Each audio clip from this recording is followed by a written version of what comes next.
नमस्कार साथियों, एग्जाम दोस्त प्लेटफॉर्म पे आपका स्वागत है। तो आज इस वीडियो में मैं आपके लिए लेकर आया हूँ एक और वैकेंसी। जी हाँ दोस्तों, तो अगर आप बीटेक होल्डर हैं तो आप लोगों के लिए एक बहुत ही ज़बरदस्त वैकेंसी यहाँ पर आई है। और वैकेंसी आपकी आई है मध्य प्रदेश क्षेत्र विद्युत वितरण कंपनी लिमिटेड, जो कि इंदौर में है। वहाँ से ये वैकेंसी हमारे पास आई है। तो आइए जानते हैं इस वैकेंसी के बारे में। काफ़ी लंबा चौड़ा नोटिफिकेशन ये आपको देखने को मिल जाएगा एमपी की जो ये जो वितरण कंपनी है उसकी वेबसाइट के ऊपर, जो कि वेबसाइट के बारे में यहाँ पे इंफॉर्मेशन दी गई है। एंड क्या डेट्स हैं, कितनी वैकेंसीज है, सबके बारे में डिस्कस करेंगे। और किन किन स्टूडेंट्स के लिए ये वैकेंसी है, कौन कौन सी ब्रांच के बच्चे इसके लिए एलिजिबल हैं, इसके बारे में डिस्कस करेंगे आज के इस वीडियो के अंतर्गत। तो स्टार्ट करते हैं। इस देखो हिंदी में पूरा ये दे रखा है इन लोगों ने। तो ये कंपनी है जो, और ये अलग अलग कंपनीज है। देखो वितरण कंपनी इंदौर, जबलपुर जबलपुर जबलपुर, भोपाल और जबलपुर। तो उत्पादन की भी कंपनीज है, वितरण की भी कंपनीज है और प्रबंधन की भी कंपनी है। तो यहाँ पर जो सबसे ज्यादा वैकेंसीज है ये कार्यालय सहायक श्रेणी की है, जो कि 3rd ग्रेड की पोस्ट है। तो हमको इस पे ध्यान नहीं देना है, हमको अपनी वैकेंसी के ऊपर आ जाना है सीधे ही। नीचे चलोगे और यहाँ पे वैकेंसीज आप देखने को मिल जाएंगे। वैकेंसी नंबर 2, और नीचे चलेंगे हम लोग तो यहाँ पे आ जाएगी वैकेंसी नंबर 3, सब उप निरीक्षक। ये भी अपने काम की नहीं है। तो अपने काम की कौन सी है, ये देखो, कनिष्ठ अभियंता मैकेनिकल की 14 वैकेंसी है। अगर आप बीटेक होल्डर है मैकेनिकल से तो आपके लिए ये वाली वैकेंसी एलिजिबल होने वाली है। एक इंपॉर्टेंट बात मैं आप लोगों को बता लूं, कई सारे जो यहाँ पे कैटेगरी वाइज दे रखा है, तो आपको कैटेगरी का फायदा तभी मिलता है जब आप उस स्टेट के बिलोंगिंग होते हो। अगर आपका डोमिसाइल उसी स्टेट का है तो आप तभी आप कैटेगरी की जो फुलफिलमेंट है उसको अवेल कर पाओगे, कैटेगरी के फायदों को अवेल कर पाओगे। अदरवाइज कोई यूपी का स्टूडेंट है जो एमपी इंजीनियर की वैकेंसी भरना चाहता है तो वो as a general student count होगा, इरिस्पेक्टिव ऑफ दैट कि उसकी कोई सी भी कैटेगरी हो। ठीक है। तो मैकेनिकल के इतने पद हमको दिख रहे हैं। नीचे चलेंगे सिविल की, तो 3 ही पद है, कोई इतनी ज्यादा खास वैकेंसी नहीं है सिविल वालों के लिए, क्योंकि इलेक्ट्रिकल की डिपार्टमेंट होता है कंप्लीटली। कनिष्ठ अभियंता, सहायक अभियंता, कुल पद 30, ये भी आपके सिविल की है। नीचे चलते हैं और हमारी इलेक्ट्रिकल की वैकेंसी कहाँ गई भैया, नीचे की तरफ है। देखो आ गया। टोटल कनिष्ठ अभियंता, सहायक अभियंता, टोटल इलेक्ट्रिकल की के लिए टोटल वैकेंसी 237 है। तो 237 टोटल वैकेंसी है इलेक्ट्रिकल के स्टूडेंट्स के लिए। तो यहाँ पर इसका कैटेगराइजेशन करा हुआ है। कंप्लीट योग यहाँ पे आपको देख सकते हो। कंप्लीट यहाँ पे आप जिस भी कैटेगरी के अंदर लाई करते हैं उसको यहाँ पर आप कवर अप कर सकते हैं। टोटल वैकेंसी कितनी बताई हमने अभी आपको, 237 इलेक्ट्रिकल के स्टूडेंट्स के लिए स्पेशली। ओके, ये यहाँ पे कवर हो चुकी है बात। और अगर नीचे चले हम लोग तो यहाँ पे सहायक विधि अधिकारी की अलग अलग पोस्ट है, तो उसको आराम से आप देख लीजिएगा सारी चीज़ें। बिल्कुल इसका भी कोई कोई मतलब नहीं है, सहायक रेशो ठीक है। तो ये तो सारी टोटल वैकेंसीज हो गई। तो मेन वैकेंसी अपन ने देख ली है, जो कि कितनी है आपकी, 237 के आसपास है। संयंत्र सहायक इलेक्ट्रिकल, ये भी आपका जूनियर ग्रेड की बात आ जाती है। तो उसमें कनिष्ठ अभियंता और सहायक अभियंता की पोस्ट को अपन को फोकस में रखना है, इतनी बात आप जान लीजिए। ठीक है। अगर हम नीचे की तरफ चले तो फिर यहाँ पर आ जाती है आपकी एलिजिबिलिटी क्या होनी चाहिए। तो हम सीधे इलेक्ट्रिकल वाले की ही एलिजिबिलिटी यहाँ पे पढ़ेंगे।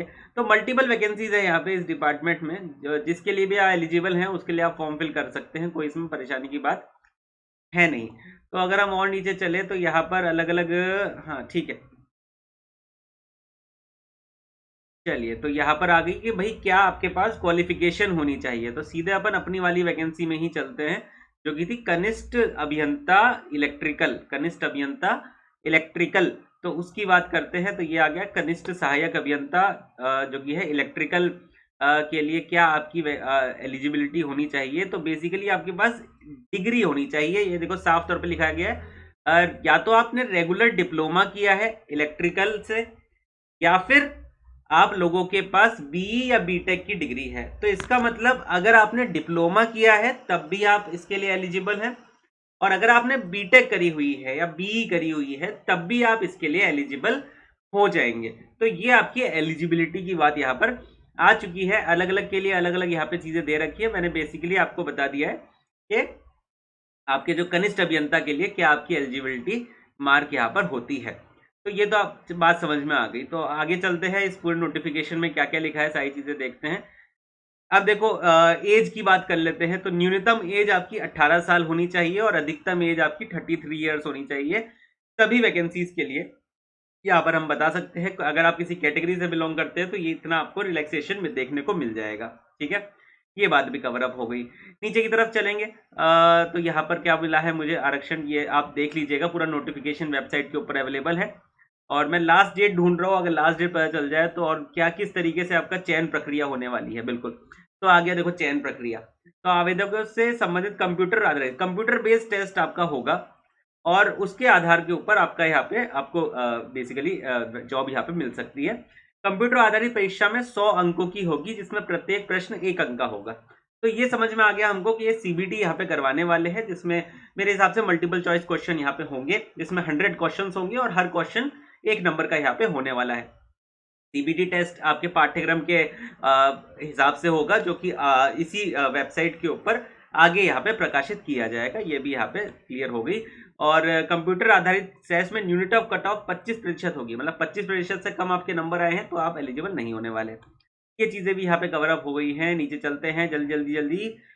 ओके, ये आप एक बार देख लीजिएगा, सारी की सारी चीजें यहाँ पे इस नोटिफिकेशन में अवेलेबल हैं।